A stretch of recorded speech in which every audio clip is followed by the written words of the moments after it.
Assalamualaikum warahmatullahi wabarakatuh. Waalaikumsalam warahmatullahi wabarakatuh. Sahabat-sahabat Dialektik TV dimanapun Anda berada, berjumpa lagi dengan saya Adrian Syah. Kali ini kita kembali lagi dengan Mas Ahmad Nur Khalid atau Cak Khalid. Siap. Mas, kita diskusi lagi. Oh siap. Ya, kali ini kita akan membahas tentang kewalian ya. Nah, Kenapa harus saya bahas kewalian ini? Ini karena sebenarnya sudah ramai dari 2024 ya. Orang-orang yang tidak percaya istilah karomah, tidak percaya namanya ada ilmu hikmah segala macam. Pokoknya intinya tidak percaya hal-hal yang mistik lah, misalnya gitu. Karena mereka menganggap logika mistika itu harus disingkirkan agar Indonesia ini maju. Gitu. Tapi ini bukan agnostik lagi, tapi orang yang beragama tapi tidak mau percaya yang karomah itu ya. Karomah seperti itu, karena dianggapnya itu sesuatu yang tidak ada. Nah, ini bagaimana menyikapinya? Sedangkan kita Muslim Ahlus Sunnah wal Jamaah itu menjadikan kepercayaan atau beriman pada karomah itu menjadi suatu kewajiban juga gitu. Ya. Baik Bung Adri, makasih. Terkait dengan kita fokus saja soal karomah ya. Yeah. Untuk yang lain mungkin pembahasannya lain lagi. Kalau untuk karomah itu kan memang bagian dari keimanan kita, bahwa itu diberikan Allah Subhanahu wa Ta'ala kepada para walinya sebagai tanda bahwa seseorang itu adalah seorang wali. Nah, kemudian kalau kita flashback ke belakang terkait dengan isu karomah itu sebenarnya isu lama itu. Isu era peruntuhan Turki Utsmani. Jadi zaman dulu ada seorang tokoh yang namanya Jamaluddin Al-Afghani. Dia mengorganisir ya banyak tokoh lintas negara di bawah perlindungan Inggris ya. Inggris dan Prancis, dan kemudian mengorganisir mereka di Prancis di dalam sebuah komunitas majalah namanya majalah Al-Urwatul Wusqa. Ya di situ ada Hasan Muhammad Abduh, terus beberapa tokoh lain banyak sekali. Nah, semua tulisan-tulisan itu dikumpulkan di situ tuh, pikiran mereka. Nah, salah satunya adalah tentang anti tahayul khurafat. Tahayul khurafat yang mereka maksud itu adalah karomah. Ya. Nah, kalau saya memang memahami isu ini sebenarnya adalah isu politik. Karena waktu itu Inggris dan Prancis menggunakan tokoh-tokoh ini untuk mendegradasi para ulama yang menyokong kekhilafahan Turki Utsmani. Karena ulama-ulama itu mengajarkan keimanan kepada karomah, maka dibuatlah isu tentang anti tahayul dan khurafat yang maksudnya adalah karomah. Supaya apa? Supaya masyarakat itu berhenti mendukung para ulama, karena ulama mendukung Turki Utsmani. Nah, kalau mereka ulama didegradasi, dihancurkan, maka kemudian semakin mudah untuk meruntuhkan legitimasi Turki Utsmani. Dan itu semua isunya sama, bagaimana menjauhkan umat dari ulama, misalnya langsung kepada Al-Quran dan hadis, tidak usah ikut ulama, Al-Quran dan hadis gitu. Tidak perlu madhab, karena ulama bermadhab, langsung Al-Quran dan hadis kan itu kan ya. Terus lagi pintu ijtihad terbuka, nggak usah ikut ulama, intinya nggak usah ikut ulama. Jadi semua isu itu apa saja intinya itu nggak usah ikut ulama gitu aja. Kamu harus bisa sendiri kayak gitu loh. Kamu bisa sendiri, intinya kayak gitu. Supaya nggak ikut ulama. Kenapa? Karena ulama ini adalah penyangga Turki Utsmani. Maka gerakan ini dibiayai di Perancis oleh tokoh-tokoh Perancis. Nah, ini sebenarnya operasi politik. Jadi operasi politik melalui isu-isu keagamaan. Nah, datanglah ini ke Indonesia gitu. Nah, waktu itu sebenarnya kalau di Indonesia jauh ya dari Perancis ya, jauh dari Turki Utsmani. Sebenarnya isu-isu tahayul khurafat itu di Indonesia nggak ada konteks gitu. Nggak ada konteks itu. Apa konteksnya? Nggak ada konteks. Kemudian orang kan pengen mengejar kemajuan gitu. Kemajuannya apa? Misalnya Turki waktu itu kan gerakan ini isunya kemajuan karena mereka kan sebenarnya sedang dirongrong barat ya, kekuatan barat. Jadi mereka mengatakan kita ini dijajah oleh barat, kita ini lemah. Kenapa kita lemah? Karena pemimpin kita korup. Nah, yang diserang tetap pemimpinnya sendiri, bukan baratnya. Itu karena kenapa kita lemah? Karena kita itu mengikuti tasawuf. Nah, ini kan ajarannya sendiri yang diserang, bukan baratnya. Gitu. Kita lemah kenapa? Kita karena lemah karena nggak kembali kepada Al-Quran dan Hadis. Yang diserang siapa? Ulama kan itu. Itu. Jadi semua operasi ini adalah operasi politik. Gitu. Nah karena itu kembali ke Indonesia, sebenarnya di Indonesia itu nggak ada konteks gitu. Karena maju itu apa? Definisi maju itu apa? Karena definisi maju menurut pengetahuan, kalau peradaban di dunia barat, maju itu adalah teknologi. Ini kalau kita ke filsafat ya, maju itu teknologi. Nah, kemudian apa kalau orang kemudian anti karomah, kemudian bisa teknologi? Enggak. Dan apa kemudian negara-negara barat membiarkan kita menguasai teknologi? Enggak juga. Orang kita yang berusaha keras supaya ada barter teknologi aja juga nggak mulus kan. Nah itulah yang perlu kita berikan latar belakang terlebih dahulu ya terkait dengan isu karomah ini sebenarnya isu lama gitu ya. Dan di Indonesia ini hanya mengulang saja karena ini udah sejak era operasi untuk meruntuhkan Turki Utsmani. Nah kemudian memang belakangan ini ya banyak yang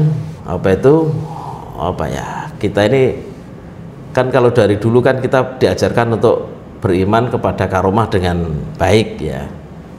Nah tetapi belakangan ini kemudian ada muncul kelompok-kelompok yang aneh-aneh karomahnya ini gitu.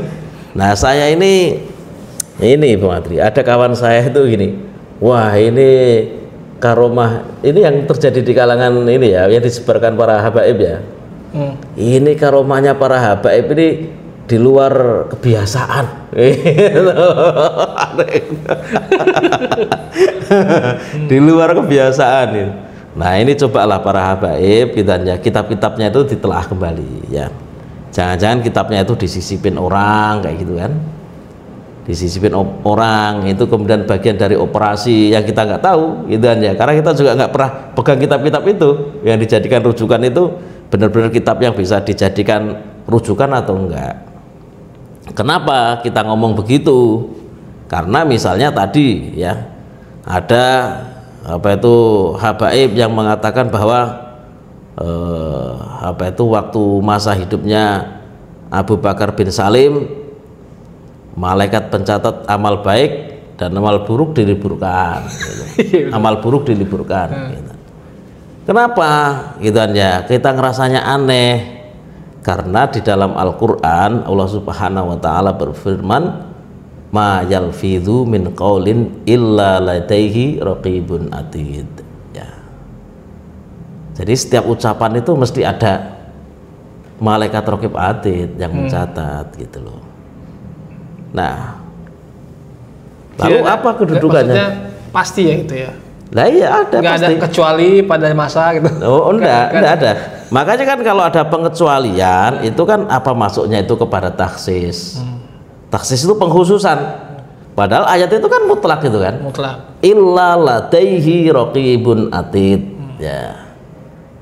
Makanya kalau misalkan orang sampai berani, oh ada taksis ini, apa taksisnya? Masanya Abu Bakar bin Salim gitu kan ya. Loh, taksis Al-Qur'an itu ya dengan Al-Qur'an atau dengan hadis kan itu. Itulah ini kok dengan apa kan itu kan. Jadi harus pas dulu ini rujukannya, jangan terlalu berani lah kayak gitu, terlalu berani.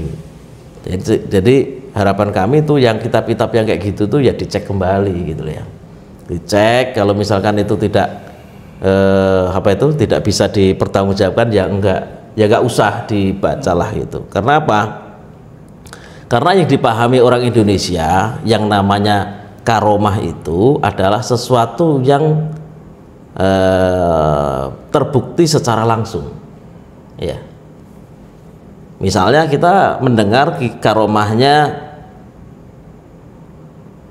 Imam Ahmad Ar-Rifai, takbilu yadil Mustafa, mencium tangan Rasulullah Shallallahu Alaihi Wasallam, disaksikan banyak orang. Lah kalau ini kan siapa yang saksiin? Itu menciumnya waktu ziarah makam. Ziarah ke makamnya Rasulullah ya. Disaksikan banyak orang. Jaraknya udah jauh ya tapi ya. Iya jauh gitu, maksudnya yang ke depan makamnya Rasulullah gitu ya. Kemudian dari makam keluar tangannya Rasulullah. Disaksikan banyak orang. Disaksikan banyak orang gitu. Artinya karomah itu ya kelihatan gitu loh. Nah, kalau ini kayak malaikat rokib atid seperti gitu, itu kan namanya klaim ya. Siapa yang melihat? Siapa yang mengabarkan? Apa kemudian tahu dari mana liburnya? Dari mana liburnya? Itu sama juga yang model karomah yang katanya mimpi-mimpi gitu. Mimpi, saya mimpi ini. Lah mimpi itu gimana cara ngukurnya? Siapa yang tahu selain dirinya sendiri? Ya kalau betul, kalau nggak betul itu. Mimpi ini cucu yang paling saya sayang kata Rasulullah. Ya itu wallah alam, kan kita nggak tahu gitu kan ya, wallah alam. Mimpi betulan atau enggak kan kita nggak tahu. Apakah klaim saja kan kita nggak tahu. Itu. Jadi karomah itu terukur, sama juga dengan mukjizat, disaksikan banyak orang seperti Rasulullah dan bisa diverifikasi. Bahkan termasuk Rasulullah melakukan Isra Mi'raj, itu kan diuji sama orang-orang kafir Quraisy. Diuji gitu. Disuruh menjelaskan bagaimana situasi Masjidil Aqsa. Iya benar. Padahal belum pernah ke sana mungkin ya. Lah ya, tapi diuji gitu ya. Jadi betul nggak itu di ini gitu ya. Diuji. Nah, ini kan nggak teruji. Termasuk maka mukjizat Rasulullah, misalkan tangan beliau gitu kan ya, ke dalam wadah, kemudian air minum tiada habisnya. Terus kemudian bulan terbelah, disaksikan banyak orang gitu. Jadi itulah yang kita pahami sebagai karomah nyata. Gitu loh ya. Dan itu cerita orang ya. Dari cerita orang banyak yang melihat. Makanya riwayatnya ada riwayat gitu.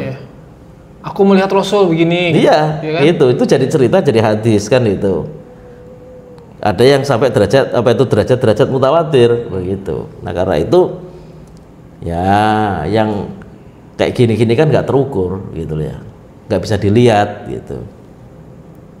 Nah karomahnya para wali umumnya ya terlihat. Yang karomah yang kita pahami karomah itu yang terlihat karena bisa disaksikan orang. Ada orang yang disaksikan. Ada juga yang Syekh Abu Bakar bin Salim itu bilang, kalau aku tidak malu sama Allah, aku bisa padamkan neraka jahanam gitu. Nah itu kan hak Allah yang neraka itu kan, hak Allah. Bagaimana dia bisa melanggar hak Allah gitu. Jadi makanya gitu kan ya, cobalah gitu kan ya, ini permohonan kami dari kalangan santri gitu kan ya, para habaib, mohon itu kitab-kitabnya coba diuji kembali, diverifikasi lah apakah memang bisa bertanggungjawabkan menurut pandangan Ahlus Sunnah wal Jamaah gitu. Nah hal-hal seperti itu gimana kita ya, hak Allah, neraka itu kan hak Allah, makhluk Allah itu yang Allah memang siapkan gitu kan ya, siapkan untuk hamba-hambanya yang pelaku dosa gitu kan ya, dosa yang sampai pada neraka jahanam, sampai pada level kekufuran gitu. Bagaimana mau dibiadamkan? Apakah ingin mentiadakan azab? Bagaimana? Bukankah azab itu sudah bagian yang kita imani? Bagaimana kalau neraka padam? Apakah nggak akan ada azab? Naudzubillahi min dzalik, dari ucapan seperti itu. Jadi ya, harapan kami yang seperti itu, tolong kalau perlu didiskusikan, dikaji kembali. Atau mungkin sebenarnya perkataan itu sebenarnya nggak ada kali ya. Atau jangan-jangan itu nggak ada. Nah, bisa juga begitu. Atau jangan-jangan itu nggak ada dan diada-adakan orang yang tidak bertanggung jawab. Gitu. Nah, ini perlu untuk menjadi perhatian ya, sesama orang Islam ya, perlu untuk saling mengingatkan ya, saling cross check gitu. Dan gara-gara apa itu cerita-cerita karomah yang kayak gitu-gitu yang tidak bisa diverifikasi tadi itu ya, tidak terukur, istilahnya yang karomah yang gila-gilaan gitu. Nah, itu kemudian banyak orang antipati dengan karomah akhirnya. Itu juga keliru gitu. Tetapi kekeliruan mereka itu disebabkan karena cerita-cerita yang berlebihan ini gitu. Itu, makasih. Terima kasih Mas Khalid atas waktunya. Sahabat-sahabat Dialektik TV dimanapun Anda berada, jangan lupa like, share, comment, and subscribe channel Dialektik TV. Sekian dari kami. Wassalamualaikum warahmatullahi wabarakatuh. Waalaikumsalam warahmatullahi wabarakatuh.